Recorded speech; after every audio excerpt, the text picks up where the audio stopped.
Anh?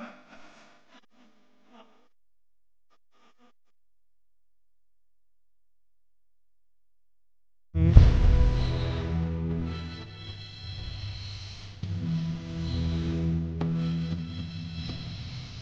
Anh?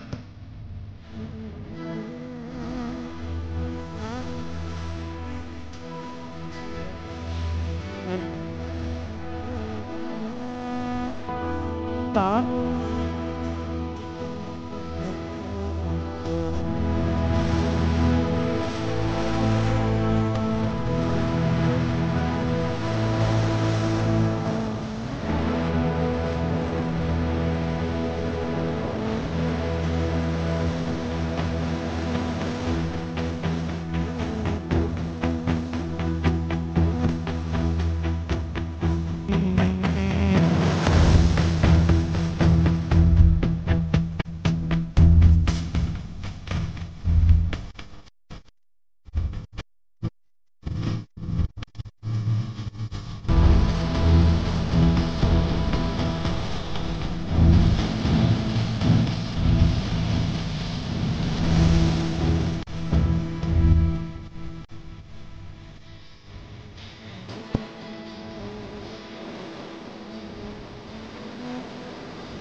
Sweet, you know what I mean.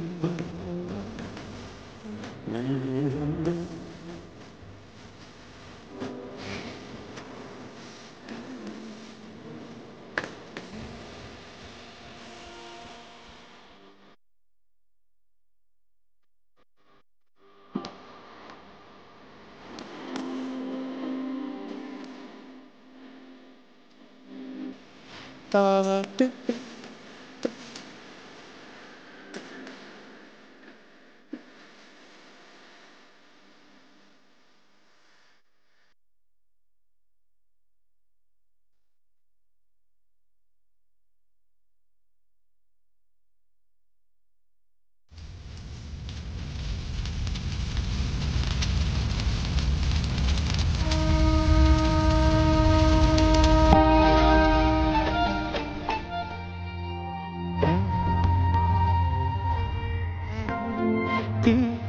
நாய் போகி பாசத்தை எங்கே காண்கிறோம் நமக்கென்று வந்த நண்பன் தந்தை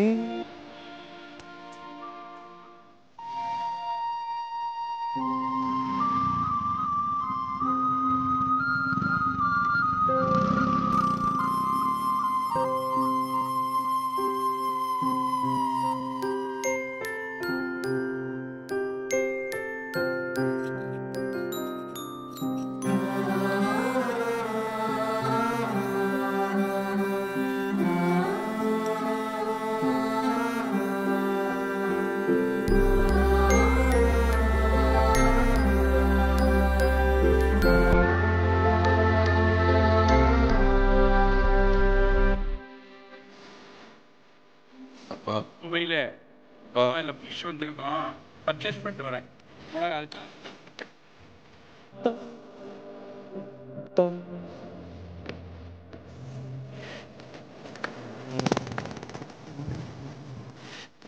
சொல்லிட்டேன் என் உயிரவே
எனக்காக என்ன பண்ணிருக்கேன்னு உங்க அப்பனை பார்த்து கேட்டேன். அந்த ஆளுக்காக எதுவுமே பண்ணிக்காததுதான் உனக்காக பண்ண எல்லாமே.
தாலாட்டு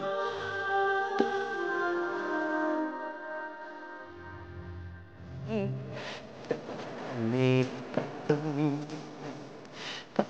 சொல்லி என் உயிரனே வருவோம்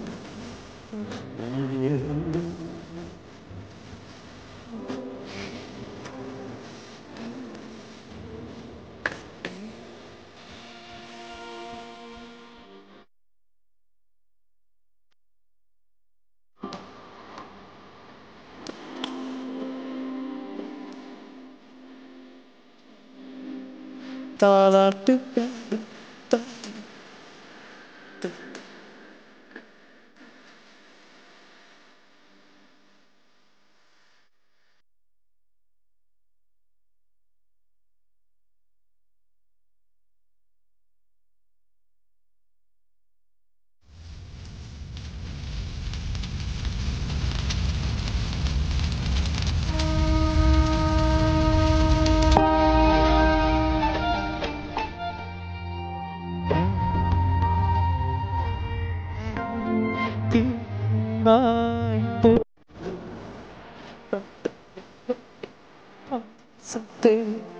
எங்கே காண்கிறோம் நமக்கென்று வந்த நண்பன் தந்தை. என்னுடைய நெருங்கிய நண்பர் ராஜேஷ் அவர்கள் எனக்கு மட்டும் இல்லை, நிறைய பேருக்கு வந்து ரொம்ப நெருங்கிய நண்பர்.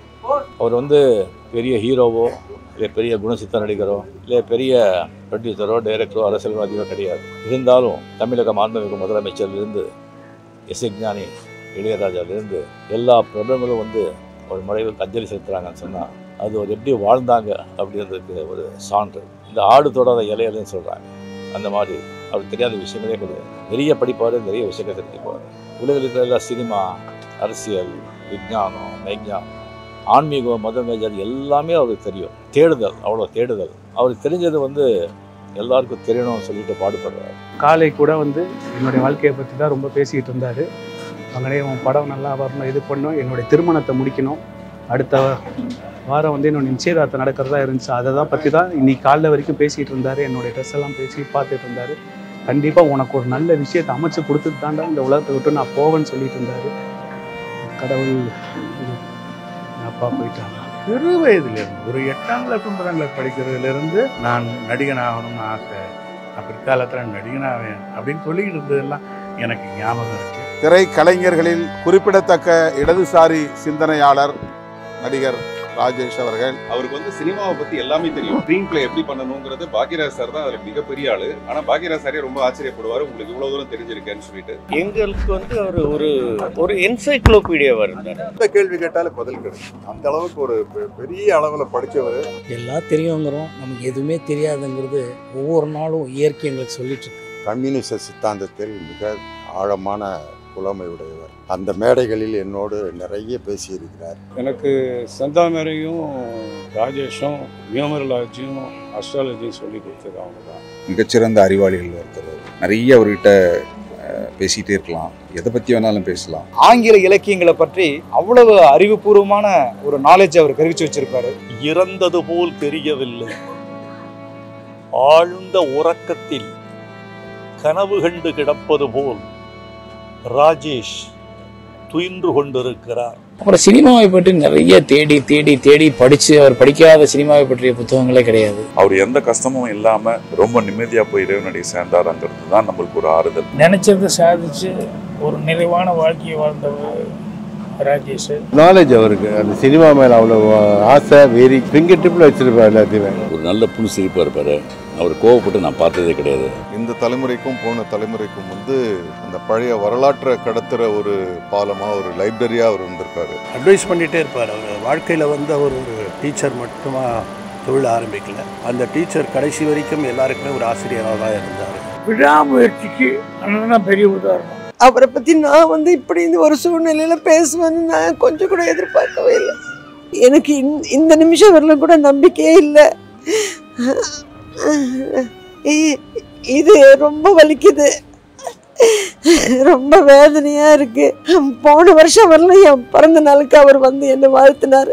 ஜூலை 6 நான் மறந்துட்டேன்னா கூட அவர் மறக்கவே மாட்டார். காலையில ஃபர்ஸ்ட் ஃபோன் அவர்கிட்ட தான் வரும். அவங்க மகன் மேல அவ்வளோ ஆசை அவருக்கு. ஆனா நிறைய மனசுக்குள்ளறையே அழுத்தத்தை வச்சுக்கிட்டாருங்க. அவரோட மன அழுத்தம் தான்.